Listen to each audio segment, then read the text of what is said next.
பந்திக்கு முந்தர ஆசாமிகள் நம்மளில் பல பேர் உண்டு. அப்படி முந்தறதுக்கு கூட முயற்சி பண்ணுறவங்க நிறைய பேர் இருக்கிறாங்க. இதில் என்ன ஒரு விஷயம்னா, பந்திக்கு முந்துறது கூட தப்பு இல்லை. ஆனால் அப்படி ஒரு விருந்தில் ஆளாக போய் உட்காந்து சாப்பிட்டா கூட வெளியில் வர்றப்ப என்ன பெரிய விருந்து வச்சுட்டான், சாம்பாரில் உப்பு இல்லை, ரசத்தில் காரம் இல்லை அப்படின்னு குறை சொல்லிகிட்டே வர்றது இருக்குது பாருங்கள். அது சரியில்லை, நாகரிகமும் இல்லை.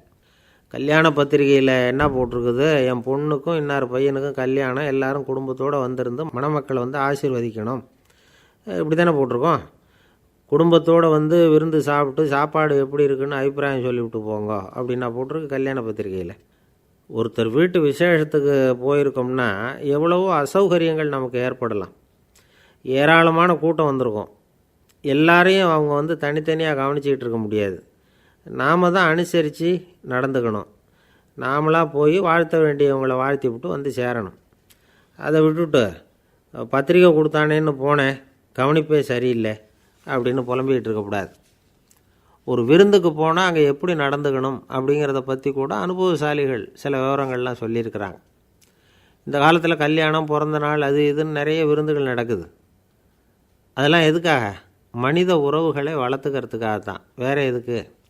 ஒரு விருந்துக்கு போனால் அமைதியாக பொறுமையாக போய் உட்காரணும். அடித்து பிடிச்சிக்கிட்டு இடத்த பிடிக்க போகிறேன் அப்படின்னு நிற்கக்கூடாது.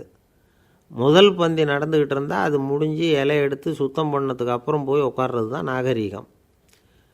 இலை எடுக்கிறதுக்கு முன்னாடியே அங்கே போய் உட்காந்தா நல்லா இருக்காது.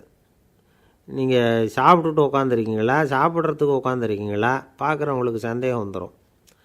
அதே மாதிரி இலையில் எல்லா ஐட்டமும் பரிமாறினதுக்கு அப்புறம் சாப்பிட ஆரம்பிக்கணும். ஒவ்வொரு ஐட்டமாக வைக்க நாம் பாட்டுக்கு எடுத்து உள்ளே தள்ளிகிட்டே இருந்தோம்னா எதை வச்சோம் எதை வைக்கலன்னு பரிமாறினவரே குழம்பி போயிடுவார். ஏன்னா எப்போ பார்த்தாலும் இலை காலியாகவே இருக்கும்.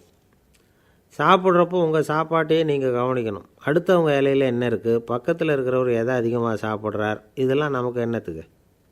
எல்லோரும் சாப்பிட்டு முடிக்கிற வரைக்கும் பொறுமையாக இருக்கிறது தான் நல்லது.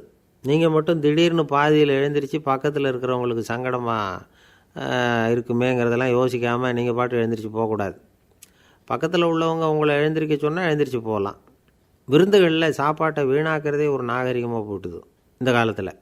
சாப்பாட்டுக்கே கஷ்டப்பட்டுக்கிட்டு பல பேர் இந்த உலகத்தில் இருக்கிறப்போ சாப்பாட்டை வீணாக்கிறது எவ்வளோ பெரிய மோசங்கிறத நினச்சி பார்க்கணும்.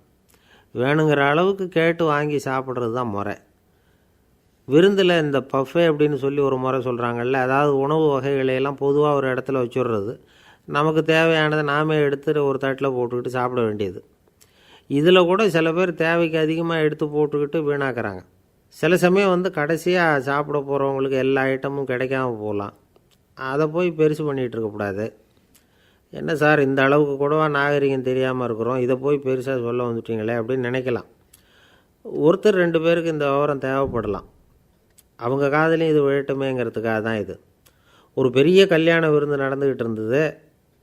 விருந்து மண்டபத்து வாசலில் ஒருத்தர் நின்றுக்கிட்டு வர்றவங்களையெல்லாம் ரொம்ப மரியாதையாக வணங்கி உள்ளே அனுப்பி வச்சுக்கிட்டு இருந்தார். எப்படி தெரியுமா?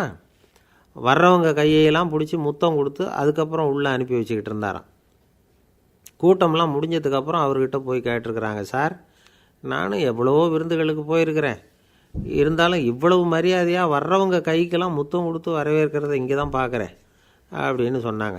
அதுக்கு அவர் சொன்னார், அட போங்க சார், நான் முத்தம் கொடுக்கல, முந்தின பந்திக்கு சாப்பிட்டவங்களே அடுத்த பந்திக்கும் வர்றாங்களான்னு மோந்து பார்த்து அனுப்பி வச்சுக்கிட்டு இருந்தேன் அப்படின்னார்.